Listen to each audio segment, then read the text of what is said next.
Welcome to the lab, prospective researchers. If you are on the hunt for a thesis topic that could literally change the world, well, you've landed in exactly the right place. In today's Explainer, we're mapping out the massive bottlenecks in electric vehicle technology. Because honestly, these bottlenecks represent your next great PhD opportunity. Let's get right into it. You see, the modern smart city ecosystem is moving way beyond just swapping gas tanks for battery packs. We're talking about a completely interconnected web. Wireless charging, smart power distribution, bidirectional energy grids, and fully connected vehicles.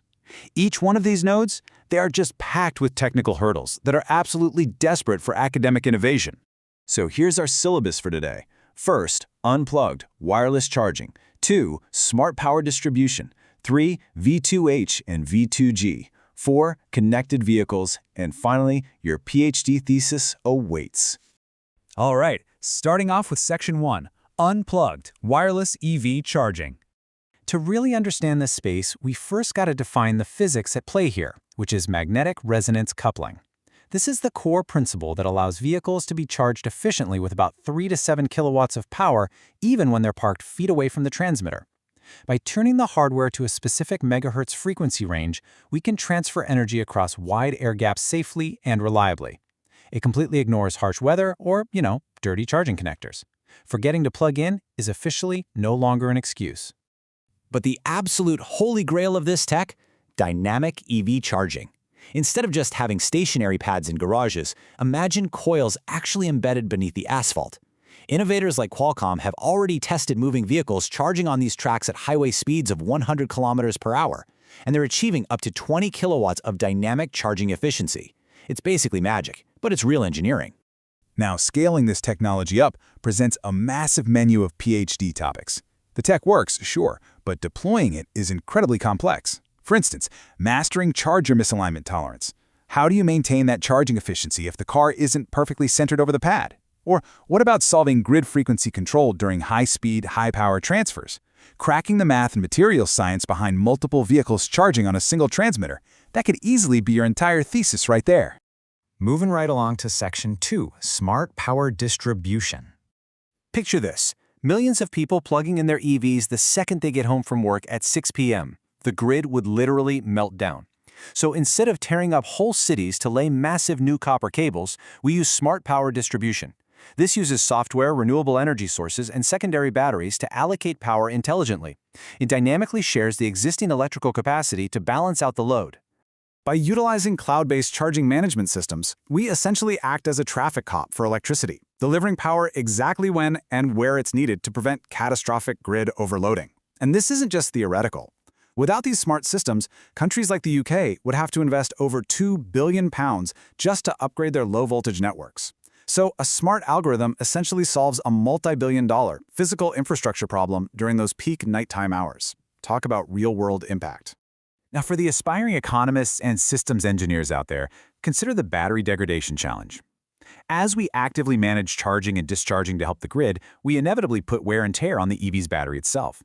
So figuring out how to mathematically integrate these degradation costs into smart charging strategies, balancing the financial benefit of grid support against the cost of battery life, that is a massive, guaranteed PhD waiting to happen.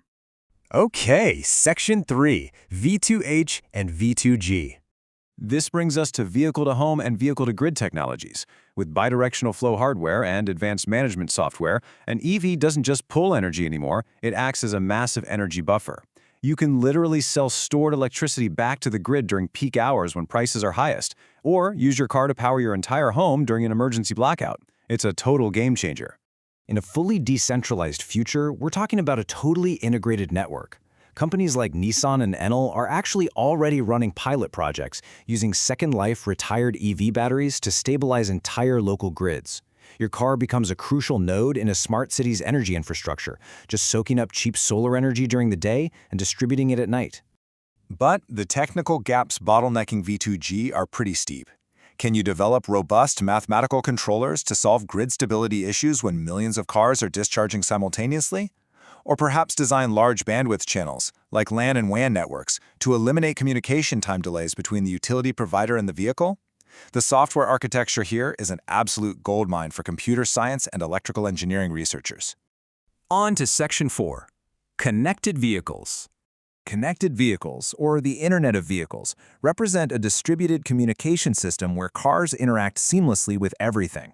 And I mean everything. Pedestrians, roadside units, cloud servers, and other cars. This vehicle-to-everything, or V2X interaction, utilizes short-range networks like Wi-Fi alongside cellular networks like 5G to basically turn the EV into a rolling supercomputer. This network enables some really incredible features that completely redefine transportation. We're talking about intelligent parking algorithms that reserve a charging spot for you before you even arrive. Or usage-based insurance, where telematics track your driving behavior, your speed, your braking habits, and dynamically calculate your insurance premiums based on actual data rather than just demographics. Pretty cool, right? However, there's a catch. As soon as a vehicle accesses the internet, it opens up new attack vectors. If a hacker breaches a connected car, it's not just a data leak. They've effectively hijacked a multi-ton, remote-controlled missile. Securing this architecture against cyber-physical attacks across these 5 specific vulnerabilities, from the vehicle terminal itself all the way to the service providers, is an urgent, high-stakes endeavor for any cybersecurity researcher. And finally, Section 5. Your PhD thesis awaits. As the foundational review paper for today's explainer points out, emerging technologies for EVs have great potential to accelerate the development of smart and sustainable transportation and help build future smart cities. Basically, the mainstream future of pure battery EVs relies entirely on these interconnected systems. We can't just overcome traveler range anxiety or grid capacity limits with bigger batteries. It's not going to cut it. We need smart power distribution, bidirectional charging, wireless dynamic roads, and rock-solid connected vehicle security. So, here is my final question to you as an academic innovator. The grid is waiting, the data is flowing, and the hardware is ready to be optimized. Which of these critical bottlenecks are you going to solve to earn your doctorate? There is a literal world-changing thesis waiting for you in this ecosystem. Get to the lab, start researching, and I will see you in the next explainer.